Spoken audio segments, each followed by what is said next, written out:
Hi, I'm Guy Lawrence, and you are listening to the Guy Lawrence podcast. If you're enjoying this content and you want to find out more and join me and come further down the rabbit hole, make sure you head back to guylawrence.com.au.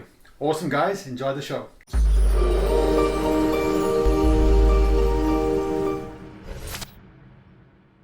Lisa, welcome to the podcast.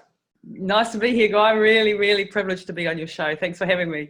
Oh, you're so welcome. I have to say, I was looking at all the feats you've done, and I had no idea where to start this show, to be honest with you, because there's so many incredible things that you've achieved, and I'm excited to be diving into all that.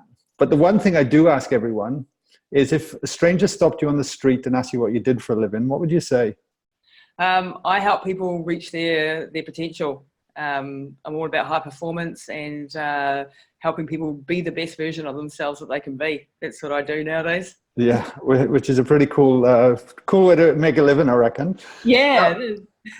So the next question I would ask, if I was that stranger, I got to be honest, I'd be like, well, how do you do that? Yeah, exactly. And that's what you want. This is what you want people to ask. And so then you can talk about what you do a little bit more, but you don't want to sort of overwhelm them because, I do a lot of stuff. And but like yourself, I'm interested in every bloody thing under the sun, and very interested in the mind and how the mind works. I've got a history as an extreme athlete, if you like, and so extreme sort of ultramarathons, expeditions, that type of thing, which I've done for near on a quarter of a century.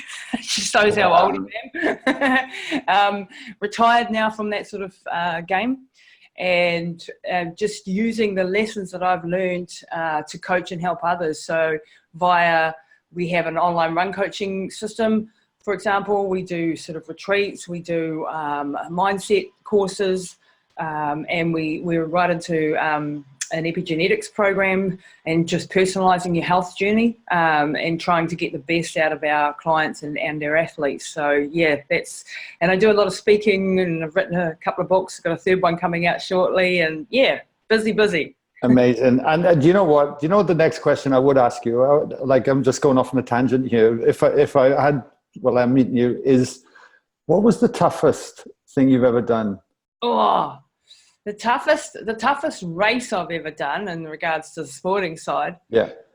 There's some big tough ones there. There was a run. They all look bloody tough, mate. Plenty to choose from, really. There was a race in Niger, which is one of the poorest countries next door to Nigeria. It's a place called Niger, and it's sort of deep Sahara, so sort of halfway to Timbuktu. And we had a 333 kilometre race that was through there, which I've got a documentary on, and if anyone wants to, it's in German, but at the time I was living in Austria, and I was down there. And this was only 17 runners, so it was very spread out, very fast, and I got food poisoning an hour into the race. It started. And you're in one of the most dangerous countries on earth. There's a civil war going on there, right? You're running through the Sahara and you've got food poisoning. And a week before, my husband had asked for a divorce, so I wasn't in a good frame of mind anyway. So that was pretty much hell on earth. Yeah. My God. How long does it take you to run 300 and... Well, the time limit was about 86 hours, I think it was. I actually only got to the 222k mark. Yeah. With all that sort of stuff going on. I took 64 hours to do the 222. And then I was in such bad shape. I was, really ill with this food poisoning, and of course then the dehydration and the whole... that was just horrific. My heart was breaking at the time. And when you don't have your mind on the game as well, then, and it was a very dangerous race. Like, it was run by an ex-French Foreign Legion guy who really didn't give a shit whether we all lived or died, or he was there for the money. We'd all paid quite a lot of money to go, and the privilege of doing this event. And it was so badly organised. Like, we were meant to have food come from France. That didn't turn up. That's why we ended up eating local goat that had been on the Land Rover for 3 days as we drove out into the desert. And that's what, got me and a couple of the other runners as well. And it was things like not enough water at the checkpoints and things, so it was pretty... Well, there's two things. I've had food poisoning while I was hiking through the Himalayas, and it was hell. And so trying to run, I can't even start to comprehend that. And the second thing was, when you said running for 64 hours, are you like running nonstop, or do you have a sleep? So with ultra marathons, the way it is there are races that are non-stop races. So the clock is going. That does not mean you cannot stop. It just means that the clock is going and the competitors aren't sleeping. So the race is on the whole time. So obviously you can stop and go to the loo. You can have it. You in that period of time, I probably had two hour stops at the checkpoints. Seeing a doctor who was on the thing and trying to balance out my blood pressure and blood sugars and all of that, which was going all up the wops, and I kept passing out and stuff. So yes, you can stop, but the clock is going. And so you don't stop for more than, a 2 hour period sort of thing. Wow. Moving. And it gets down to very quickly to a walk, because especially when you've got food poisoning. And it's basically you've got to get from A to B in a certain period of time. And obviously the quicker the better if you want to win the race or get near the pointy end. But it is mostly about surviving. It's a survival thing, more or less. So I had massive horrific dysentery and vomiting, and of course in a desert environment where you've got very limited water on your back, like 2 or 3 liters of water, you can die very quickly out there. And if you get lost and it's really So take me back. How does one end up doing that stuff? Yeah, how does one end up in the crap like that? I grew up in New Zealand, so I'm in New Zealand. I'm from Taranaki, and grew up in a very, very sporty family. I grew up with a dad who was a real hard ass, and who put a lot of pressure on us as kids to perform in sports. So he was someone who didn't tolerate weakness. If you got sick, you were in trouble. Wow. That sort of thing. And he was a great dad, but he was very intense, very much a lot of pressure. So he wanted us to represent our country in sport. And I was the firstborn, and I was a girl, which was a disappointment, I think, to him. Thank goodness I had 2 younger brothers come along who shared the load. But, if he had his way, I would have been an SAS soldier and an All Black and a top corporate person as well, business person as well. So he just expected a heck of a lot. And so you grew up with that sort of pressure, and I always wanted to please my dad. So I did gymnastics as a kid, and I learned a lot of discipline and training. But then when I got to puberty, I grew up too tall, and I just didn't have it. I didn't have the skills that you need for that sport, and I didn't have the body shape that you need for that sport. They're very much, you've got to be tiny, you've got to be, and I was tall, very tall, and athletic built, and so that led to a lot of self-loathing because I was the wrong body shape, and I was constantly being told by my coaches, you're fat, you're overweight, which I was not, by the way, but I was in regards to the size that gymnasts have to be. And so then I went for, years of self-hatred, self-loathing, of not being good enough, of thinking that I was the fattest, ugliest thing on the planet. And, that sort of, those sort of formative years can be so brutal, those puberty years for girls especially can be really quite brutal. So that really affected my self-esteem on who I thought I was and who, all of that sort of jazz. Anyway, so then I quit gymnastics, and my dad was just so disappointed in me. And so then I tried it with other sports, and he just said to me, you always quit just before you're going to get there, right? And I knew I wasn't going to make it. I didn't have it. And I got into surfing, and my brothers and I all got into surfing, and they were really super talented surfers, and I was bloody hopeless. I tried to be really, really good at that, and I tried to keep up with the guys, and I just didn't have it, and once again, I just kept falling short of the mark. And so then when I found later on, I got into running, and I was not a good runner. I'm not a good runner at all. The thing is, what I did have was just the ability to fight through things and to keep going. And I sort of worked out, I got together with a young Austrian guy when I was young, and we were in a, relationship, and he was a very extreme person as well, extreme athlete.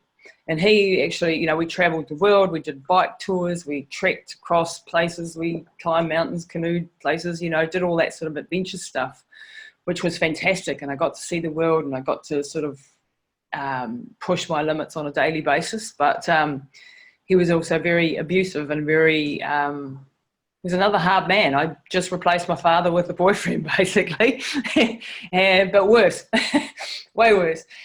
And so when I got into running, and I don't want to go like the whole bloody story, but I had something to prove. I had something to prove. I wanted to be finally good at something, and I wasn't fast as a runner. Like, you put me in a local 10K and I'm still in the middle of the pack, if that. Okay. But what I found is that I could run and I could go for a long, long time.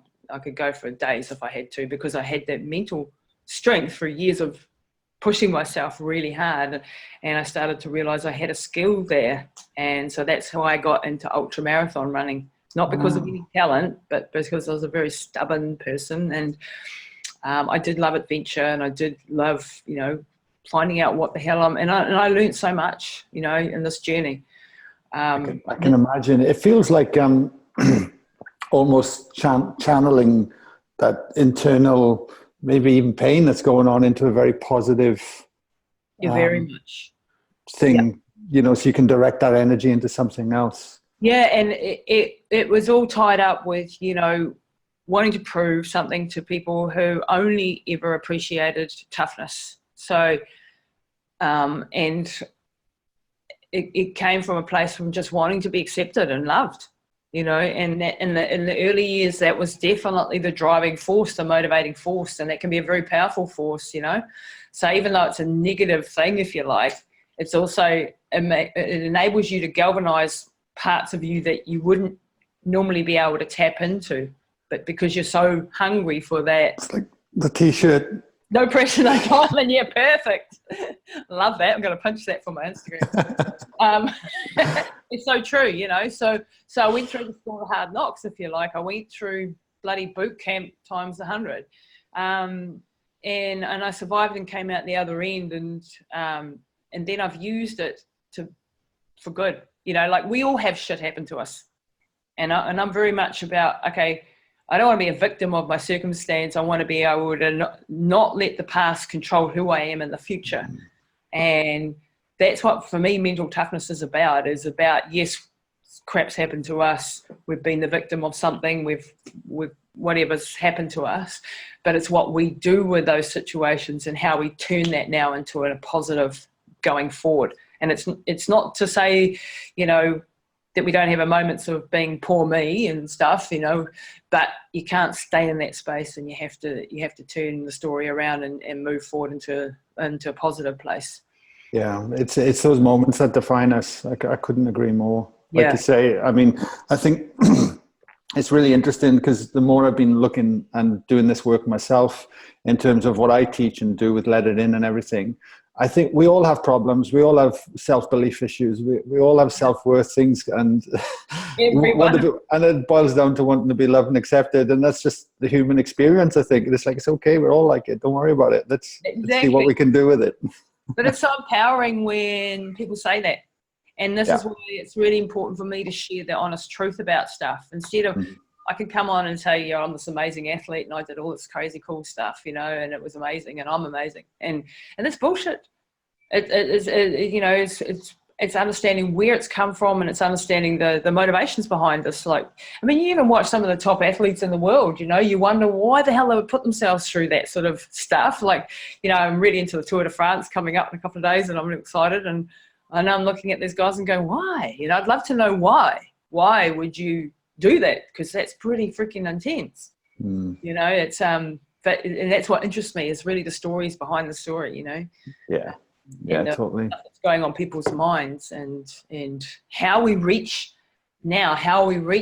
those states, perhaps doing it on, you know, out of will, not out of circumstance, you know, not out of the pressure to be something or do something. We don't have to wait till the pain gets so great before we take a stance and take a step forward. And, that's the way I look at it now. Why wait? Let's just keep finding the edges and moving forward from a good place where you have more control, It makes a big difference. We don't have to hit rock bottom before we climb back up out now, which we had to when we were young, and that was the way that we moved forward and grew.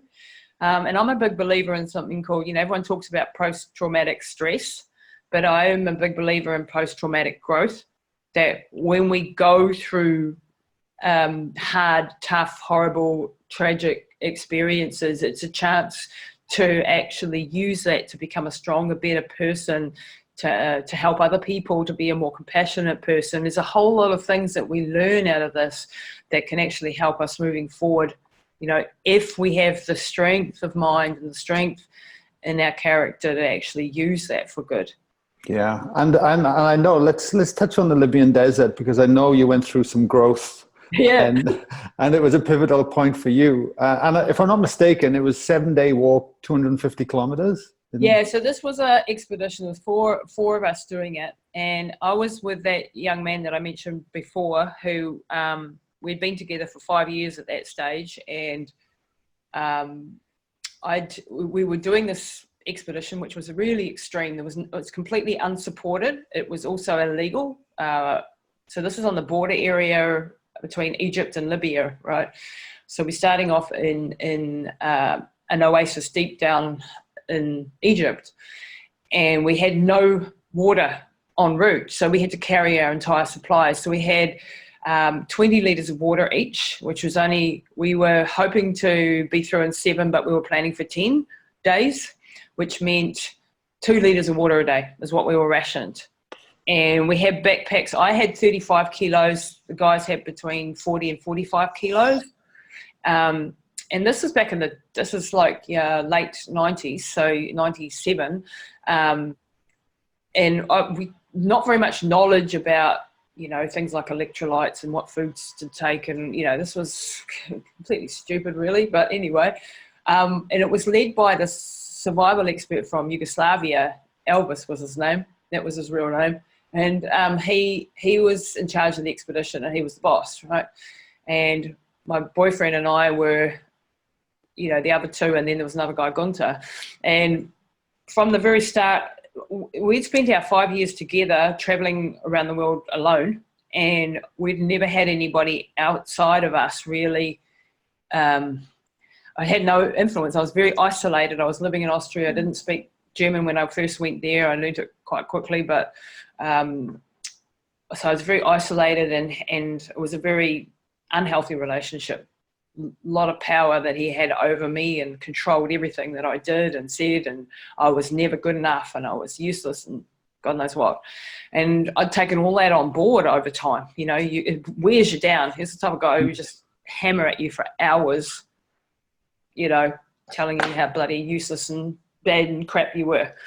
And anyway, so we started this expedition, and the backpack was so big I couldn't stand up by myself. The guys had to put me on my feet and go forward. And we were trying to cover 45 kilometers a day, and we had to disappear carefully out of this oasis because it was a military barred zone. You weren't allowed to go in there, so we didn't want to be captured and put in jail, right? And this is an Islamic country, could have been very, very, very bad for us.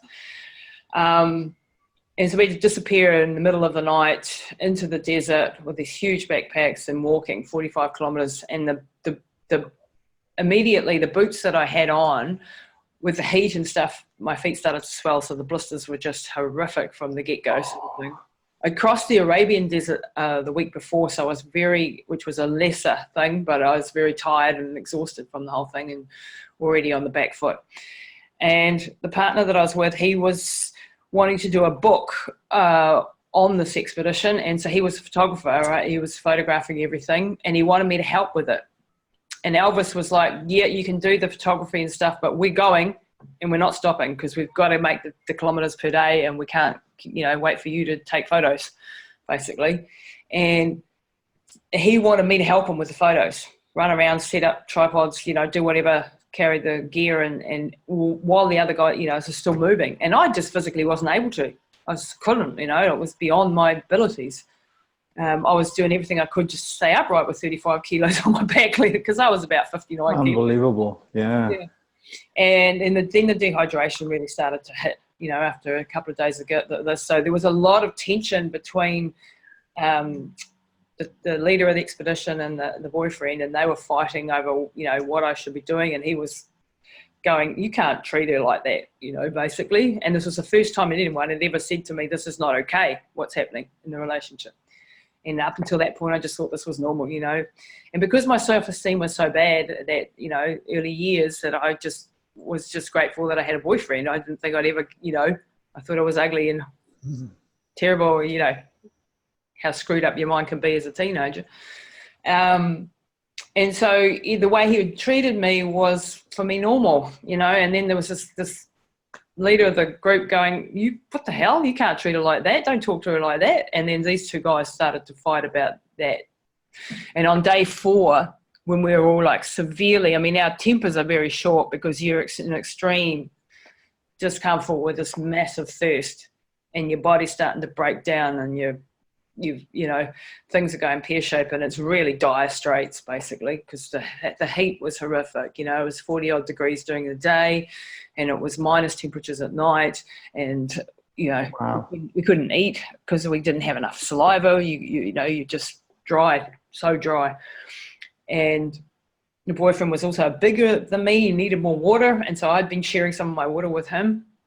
Anyway, day 4, he decides in the middle of the day, in the burning hot sun, he's had a guts full of this, and I can stay with them, and he's going to piss off and leave me. And that's the end of a relationship, right? 5 years of relationship. So in the middle of the Libyan desert. Yeah, I seem to do this in the middle of desert somehow. I don't know why. Anyway, so he left, and of course I was, you know, devastated and worried, and I didn't know whether he'd survive. It was dire straits. To head off in the middle of the blimmin' desert on your own can be a death sentence, and certainly in the dehydrated state that he was in. And I started, you know, crying, and then I realized I cannot let my emotions take over right now. I've got to compartmentalize this, because I've got 2 other guys here looking at me going, oh my God, you know, how are we going to get through here? She's, you know, in a psychological mess, obviously, and so I just had to pull myself together and really focus on the job at hand and forget about him and just get through, because we had another, you know, 3 days or so ahead of us of really this brutal situation. Were you aware of the dangers at that point, or was it just like what's actually starting to happen? Yeah, like how my you know, our central nervous system, when it doesn't get enough water, starts to break down. So on day it was the next day, Gunter started having really bad troubles, and he started, you know, passing out, and like we turned around at one stage and he just wasn't behind us and he'd gone. And wow. Elvis had, you know, told me to go and park up under a cliff face there in the middle of the day, and he went back and tried to find him. And then you're alone in the desert, right? The guy's gone. I can't see them anymore. They're gone. And then I fell asleep, and I woke up hours later alone, and they still hadn't come back. And you know, panic starts to rise then, because you're on your own and you're in deep trouble. And then I see them coming over the horizon, and Elvis was carrying Gunter's pack. Gunter was just stopping, you know, constantly and down on the ground, and then, you know, so he was in dire trouble. They eventually got back to us. We had to rest then, and then we were behind schedule. So then we had to carry on and go fast once he'd recovered enough, and we'll walk through the night. And then about 2 o'clock in the morning, a sandstorm hit on that night. And like when a sandstorm hits, like this was a massive sandstorm, but like in the movies, we just had to take cover. So we, you know, got our sleeping bags out as quickly as we could and dived into them and just took cover in the sleeping bags right up over our heads. And the sand's just like, you were buried under the sand. There was just so much. And because it had all happened so quickly, I hadn't even had a chance to get the water out of my pack, because I was drinking mostly at night, because then my cells could take it up. If you have it during the day, it evaporates out of your mouth and so on. And so I didn't get my supply in those hours of that sandstorm. And then a few hours in the early hours of the morning, we had to stand up again and go again. and again in a hurry, and only had a little bit to drink, and I lost my thirst at this stage. It was really quite bizarre. And then we get going again after this massive sandstorm, and then I started to break down. So I just kept passing out, and the guys would just turn around, pick me up, put me back on my feet, and then carry on again. I'd pass out again, they'd pick me up again and carry on. And this carried on for a number of hours, but Elvis wouldn't stop for me to get water out of the pack. And I was in such a, out of its state that I was just like a robot moving. And he wanted to get to this one place where he knew then where we were, and he knew that we would survive. So he was just pushing really hard to get to the end of the Barwedi Depression so that we could see where we were and what was happening. Because there was no maps of this area except the pilot maps that he'd managed to get off the US military. So they were very, distant maps. So you had no idea of the terrain. And it was like this. It was like, we thought what was a tabletop mountain was actually constantly climbing mountains. So anyway, we got eventually to this place, but by then I was hallucinating. The rocks were turning into monsters. I was completely on La La Land. My body's starting to really just go at this stage. And Elvis somehow, he grabbed me by the hand. He got me down the cliff face, because we had to skid down this, little cliff face thing down into this depression. And then we sat there and he said, now drink. And I want you to drink your entire supply. We're going to sit here for a couple of hours and you're going to, recover. So then I got a couple of litres of water on board, and because he knew that we would get out within the next 2 days and that we would make it. And I'd been hoarding a little bit of extra water because I was terrified of running out of water. And so I drank all that, and he said to me, people die with water in their backpacks because they're squirreling it away and get to the point where the body can't return. And I was on that point. And so anyway, long story short, we got to the end of we survived. And I remember coming into this next oasis that we were coming into, and there's a military base there, and we had to get past the military base before we could get into the oasis. And once again, it was a really dangerous time, sneaking out underneath the guard towers with the dudes with the AK-47s there standing over top of you. And I had no emotional reaction anymore to anything. I was just like empty. Wow. I was just no fear, no nothing. I just remember sticking the last lolly I had in my mouth and sucking on it, looking up at this dude and going, oh yeah, whatever. She's just so out of it. And anyway, we got past the military camp and into the oasis, and then we were all right, and we survived. How long does it take you to recover from something like that? That took me a good couple of years, like physically, wow. Because I did some major damage to my kidneys that I've still got problems with today. But more psychologically with the relationship, then it was, a hell of a battle for the next 3 years to try to untangle that mess and get out of that situation.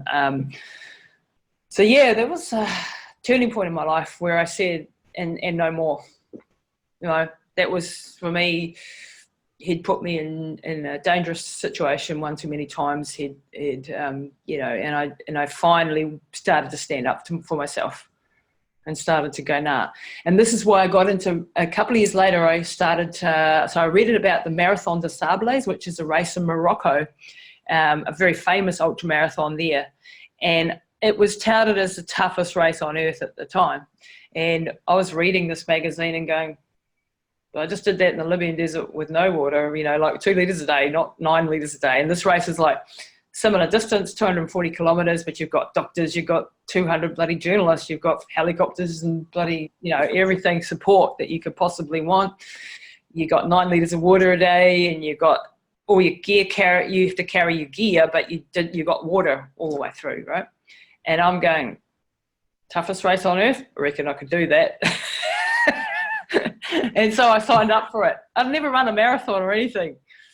But I signed up for this, and I trained hard for it, and I did it. And then when I did that first race, I loved it. I was just like surrounded with people that were just positive and amazing people from all over the world. There's 700 people in this race, right? It's this big race. Now it's 1,500. And it just, the whole camp shifts like a big military operation, and you're in the Moroccan Sahara, and it was just all exciting and crazy and hard, but not that hard, and I just had this wonderful experience, and my self-esteem started to, come back. And then I went, all right, I'm addicted to this now because I want this high all the time. And so I just did one ultramarathon after the other, after the other, after the other. Two very different experiences, isn't it? And I often wonder how much potential we leave on the table in our daily lives. Oh, yeah. Especially if we don't have context of something that we've experienced like that. And it's not until we have those experiences we can have a reference point and context. And like you looked at the ultramarathon then going, piece of cake probably, after what you've been through. So having that, but where we hadn't gone through that, then it's, Exactly. And I love that word context. It gives you context because, that's exactly what I try to express to people, but you just said it better than I say it. It is putting things in context. So now when I come up against a big challenge in life, whatever the scary thing is, might be a career or a business thing or, doing something that I'm, then I think about those times and I think, well, I got through those times. And I'm getting up on stage to speak in front of thousands of people or something. Yeah. Is it as dangerous as running across the Sahara? Is it as bad as that time when you did this X, Y, Z? Nah. So you can cope with it. And it just puts things in perspective for you because you know that you can overcome.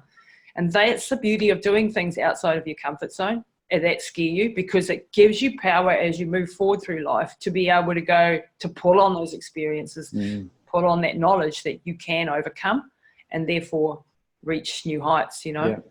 Talking about you mentioned big challenges. I know you've had big challenges on a personal level with your mum as well. I thought that would be a great place to segue into that, because I'd love you to share a little bit of what's been going on there. Yeah, and this is a real great example of the learnings from, ultramarathoning and doing sort of extreme stuff and how you can apply them in a real world situation. So my mum, who's been my most amazing supporter in my whole life, just an absolute amazing woman, she had an aneurysm 3 and a bit years ago and was left, so that's a massive bleed in the brain.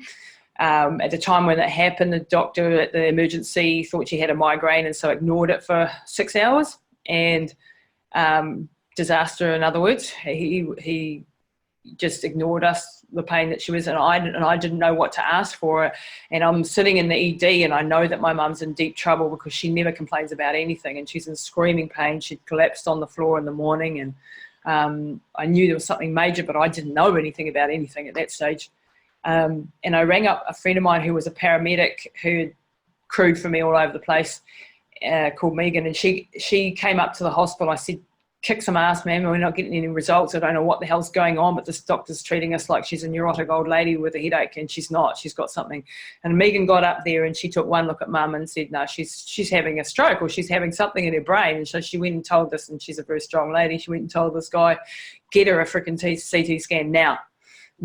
And so he went, oh, okay, got the CT scan, blood right throughout the brain, massive damage done. The golden standard is, if you have something like that, is to get them into surgery within an hour to get a shunt put in to, oh crikey, we've got isn't that talk of the devil? That is probably, hang on, we'll just have to, you might have to chop that bit out. That'll be fine. That'll be fine. I can't even find it to turn it off. Sorry, guys.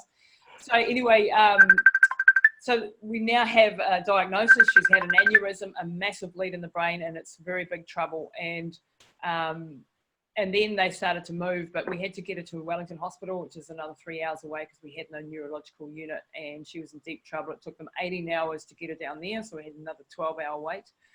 And that experience taught me that take control in a situation like when you're in our medical system. Don't rely on the professionals to do everything for you and for them to know everything. You have to fight for the resources. You have to fight, to understand what's going on. And so I just went into deep research mode and started studying everything I possibly could about this and quizzing as doctors, nurses, whatever I could find. And she was in and out of a coma for the next 3 weeks. They didn't expect her to live, but she did live. But when she came out of the coma, she had nothing. She was not much over a vegetative state. She had a few words that she could utter. She had no control over any bodily functions. Her right side had been paralysed during an operation that they'd done, a coiling operation, and she was also unable to, like, you know, she didn't know what her hand was, or that I was a daughter, or, you know, any of those sort of things. She was in hospital for 3 months in the rehabilitation, and then they said to us, look, she's not going to improve. You have to put her in a, you know, hospital level care institution, and she's never going to do anything again. And I just went, nah, that ain't happening. And the whole time I was studying and trying to find answers for brain injury and what I could do with her. And I came across something called hyperbaric oxygen therapy. And this actually ended up being a miracle for her. And because I'd done a lot of stuff at altitude, I understood what happens when you don't have enough oxygen in the body. I'd done some stuff in Himalayas. I'd had hypoxic brain concussions before. I was recognizing some of the symptoms that she was having as being related to not enough oxygen. And so I started to think, when she was in hospital, I think she's got sleep apnea, not breathing at night. So I got in an outside consultant, and went over the heads of the doctors, brought him in, did a sleep assessment, came back severe sleep apnea. So she was stopping breathing 150 times a night, and knocking off what little brain cells she had left were being knocked off. So we got her on the sleep apnea machine, and she started to have little bits of improvement because she was actually getting the oxygen that she needed. And then I went, oh, oxygen, started studying and came up with hyperbaric. After 3 months, I had to really fight when they said they were going to put her in a rest home, you know, hospital level care rest home. And I just said, nah, she's coming home. And they said, look, there's no way. She's 24/7 around the clock here with 2 people, because, you know, she was quite heavy. She was overweight. I couldn't move her on my own. So we needed 2 people at all times. And they just said, you won't manage it. And I came and I actually brought my books in, and I threw them at the social worker, and I said, this is who I frickin' am, and I'm taking my mum home, and you better get used to it. And he would not give us the resources and the support we needed, which was just like caregivers in the morning and the evening. And so I got my big brother, who looks like The Rock, and we went up to the hospital and we went on to the social worker's office, and we had a bit of a housey father with him. And no one says no to my brother. End of the story, we got what we wanted. We got the resources that we wanted, and that we needed. It was a budget thing. They wanted to stick her in another person's budget and not have them in their budget. When they'd send them home, it cost them money to, it's still within their budget, and they just didn't want that. And so we managed to overcome it. But it taught me a lot of things about fighting for things in the system. When I got her home, I put her in, I had been studying this hyperbaric and trying to find a place where I could get access to a hyperbaric oxygen chamber. And this is what they use for divers, right? This is when divers have the bends, they use this to help them when they've had dive accidents. And so I knew that dive companies had them, commercial dive companies. And so I found the company that would let us use their chamber. And I went to them and I said, you know, can I use this situation? This is my research that I've done. It's very beneficial for brain injury. Would you let me use it? And they said, yep, sign a legal waiver, get sign off from your neurosurgeon, and we'll do it for free, which was huge, absolutely huge. I'm grateful to those people to this day. They're amazing. I did all that, and the neurosurgeon signed off on it. He said, look, you've got nothing to lose. She's got nothing, so why not try? And I put her in there. So we'd take her down to this factory, stick her on a forklift, stick her in this hyperbaric chamber. Everyone thought I was completely nuts. And for 33 sessions, we would be there for 2 hours a day, so 5 days a week, which was the protocol that we'd worked out at 1.5 atmospheres. And after 33 sessions, she started to wake up and come back. She started to be able to talk a little bit. She started to have little bits of memory and a flicker of intelligence behind her eyes. She started to, you know, be able to move herself just a little bit. And then I was like, right. Then they had to take the chamber off overseas, and I lost the access to it. And so then I mortgaged the house, and I bought a chamber, and I installed it in our home, and I put Mum through another couple of 100 sessions, and huge thing to do. And as she started to come back to us in this process, I started to staying one step ahead of her in the rehabilitation process.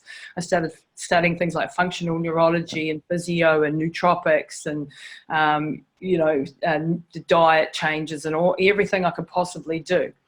I had to teach her everything. It took me a year and a half just to get her to be able to roll over in bed. Yeah, a year and a half of trying to teach her that.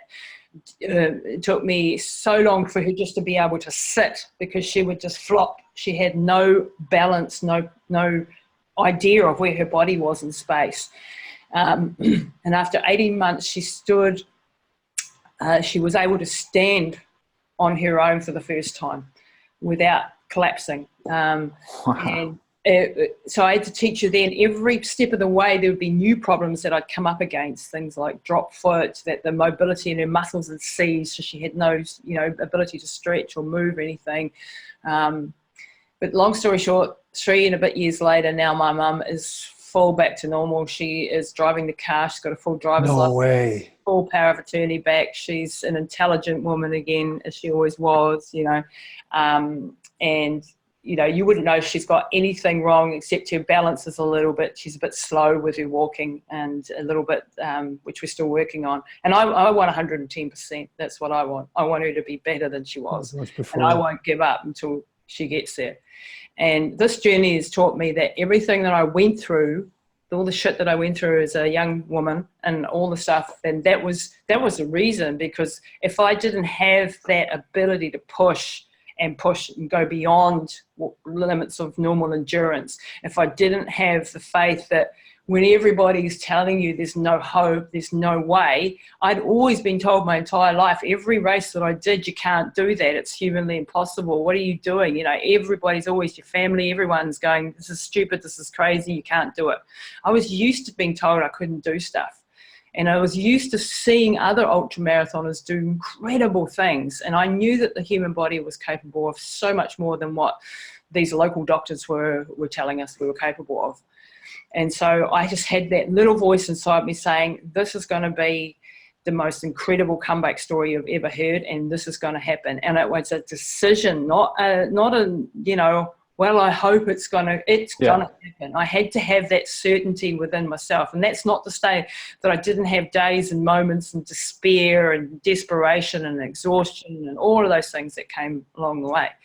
But it is to say that I was just like, this is happening, and I don't care what anybody says to me, this is going to happen. You're all in. All in, all the time, every day. And the title of my book is called Relentless, and that is exactly what I had to be to get her back. And I got a lot of criticism for people saying, why are you putting her through such a torturous regime? I mean, I put her through an 8-hour training program every day, and I still do. And that was her ringing before, because she's like, you're not there yet, where are you? And I put her through this whole program of things all the time, and she's always been pushed, and it's painful, it's torturous sometimes for her. And people would say, just leave her alone, relax. What's the harm in her having a piece of cake? What's the harm in her having a day off the gym? Yeah, for sure. And I just had to be it's absolutely relentless. So, my family calls me Hitler, but I don't bloody care, like I'm the fun police when I come, and I'm so disciplined with her. But I have to be. Like, my mum is back. Nobody argues with me anymore, though. Everybody knows that what we've done is amazing. My mum is incredible. And I was very, very lucky that I had, once mum started to realize what had happened to her and come back to her, which took a long time, but once she did, she's as determined as I am. And if I didn't have that combination, if she'd fought me all every step of the way and said, no, I don't want to do it, I don't want to, then I couldn't have done it, because I needed her cooperation. But she had the same tenacity, and she's a very different personality. She's a lot gentler and nicer person than I am, but she's a very stubborn and very carries on, just quietly gets on with things. And every single day she does that. That's an incredible story, and you mentioned as well there's a book coming out on it you've written. That needs to get out there. It does, mate, and this is why it's been a hell of a journey just writing this book too. I tell you, I needed to be an ultramarathoner for this one. So that's going to be out in about 3 months. I'd love people to, contact me and get on my list for when it comes out. I can let you know when it's launching, because this is a story. It's not about how to recover from an aneurysm or a stroke or a brain injury. It's that as well, but it's far more about the power of of hope, the power of love, the power of the human condition is we have potential that's just untapped. We're running around working on 40% on most days, and that's okay. We can't run at 100% all the time, but there are times when you want to be able to tap into that 100%. Totally. You know? Totally. Yeah, amazing. I got a couple of questions to wrap up the show for you. One is, what does your morning routine look like? I force myself out of bed. I usually want to stay in there and keep warm, but I get out and immediately I make my bed. I then do some exercises. So I do press-ups before I've done anything, press-ups and some yoga. And I do that to reset my cortisol levels in the morning because I've had, not surprisingly, adrenal burnout. And this helps reset my cortisol because my cortisol is too low in the morning. So that helps. Immediately doing some exercise just activates that. And it's only 5 minutes, but it starts the body off. Then I go and have a cold shower. I have a hot shower first, then cold, and then you know, activate everything. I hate it, but I do it. Then I go and have a liter of vegetable juice. So this is things like I put lemon, turmeric, ginger, psyllium husks, horrible, spinach, celery, carrots, whatever's in the fridge as far as vegetables go, and I have that every day, a whole liter of it. Wow. That's the start of the day. And then I'll sit down and work, and I need to add to that meditation. I haven't got to that yet. Yeah, I can point you in that direction. Don't worry about that. Exactly. If you could have dinner with anyone tonight, from any time frame, anywhere in the world, who do you think it would be and why? Geez, that's a hard one. I'd love to sit down with Nelson Mandela, you know, just to find out how the hell do you go through such an experience and come out as a positive, amazing leader when you've been in jail for 26 years, persecuted, you know, subject to all of that horrific stuff, and then come out and turn it into a positive. So people, the people that can do that, they fascinate me. How they can have horrific experiences in life and make, you know, life gave them lemons and they made lemonade out of it. Yeah. Yeah, beautiful. That'd be a great dinner. He's been mentioned a few times on the show, actually. I bet. Yeah, he's just an incredible dude, isn't he? Just a legend. Yeah. Is there any last words you'd like our listeners to ponder on with everything we covered today? Sorry, what was it? Any last words for the listeners to ponder on? Yeah. I want you guys to understand that you have one chance in life. That the chance that we are actually here in this incarnation and the combination of cells that we are is something like 1 in 48 trillion. Some mathematic dude worked it out. So that we've all won lotto just to be here. And we go around squandering our lives and being ungrateful and unhappy and having all these limiting beliefs. And that's part of the human experience. But the thing is, now as adults, as people in control of our own lives, it's time to take ownership of who the hell we are, what's happened to us in the past, to work through that, to share that, write it out, go and see a counselor, go and see somebody, get those limiting beliefs and those memories and those stories that are running in your head that are holding you back, start to get a grip on those and to turn them around to be in your favor for the future so that you can be free, so that you can stop the limiting beliefs and move forward, being bold, being courageous and taking big decisions so that when you get to the end of your days, you don't look back and going, I wish I'd been braver. I wish I'd done this. I wish I'd done that. Live now. You never know when this is the last day, you know, and having, worked with people in the last few years with disabilities and things, go through life with an attitude of gratitude.